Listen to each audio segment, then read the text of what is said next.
the saddest thing about all of this is it can be entirely prevented. The pain, disability and suffering can be entirely prevented if we engage in effective therapy at the onset of niggly back pain symptoms. So, good afternoon everyone, how are you? David Johnson here from the Back Pain and Functional Movement Training Centre and City to Coast Neurosurgery. Haven't had a video for a little while, but this morning I saw a patient that really got me a bit riled up and frustrated with the state of affairs of rehabilitation for back pain. And this is the reason. This is her MRI scan. And actually what I'll do, I'm just going to dim the lights a little bit so that you can see that a bit more clearly. Okay, that's a little bit better. This is her MRI scan. She's a young lady in her early 30s. And she's had back pain for the better part of 4 years. She told me 4 years. She's seen many members of the rehabilitation industry. Her back pain was not getting any better with time. Multiple visits intermittently, sometimes quite frequently, sometimes less frequently, but you know, in the order of every month or so, being seen by a physical therapist. And her back pain was getting worse. She's an office worker. She's not doing anything overly physical, but in the last couple of months, her pain started to change, whereby she started to get severe pain down her left lower limb. And when I saw her today, she was having a lot of difficulty even walking. And I had to give her the really upsetting news that even though she's in her early 30s, that she's got a really serious condition that's affecting her L5-S1 disc. I've put some circles around the relevant structures. This is her lumbar spine. You can see the vertebral bodies here.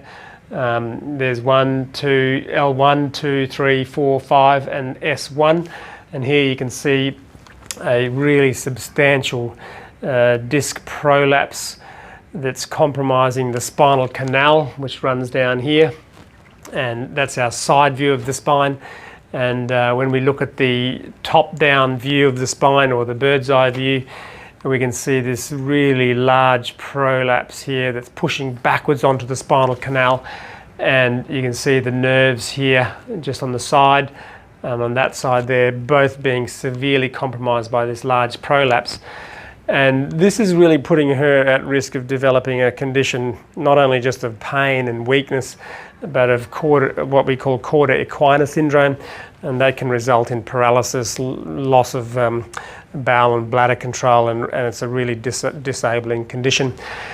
And so this patient now really has one solution, and that is to remove this compressive lesion on her spinal nerves,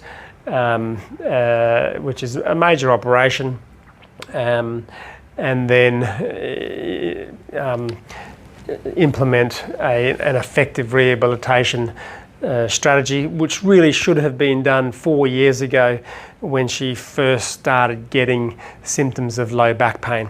But because she didn't get functional movement therapy when it first started, and she was receiving things like core strengthening and massage and stretching and other forms of manual therapy and adjustments, this structural problem here, or the seed of the problem, the biomechanical movement dysfunction, has persisted, and over the years it's created more and more problems until recently, when the lumbar disc just can't tolerate those biomechanical stresses anymore, and then is left her with a really significant structural deficit, which now needs to be repaired.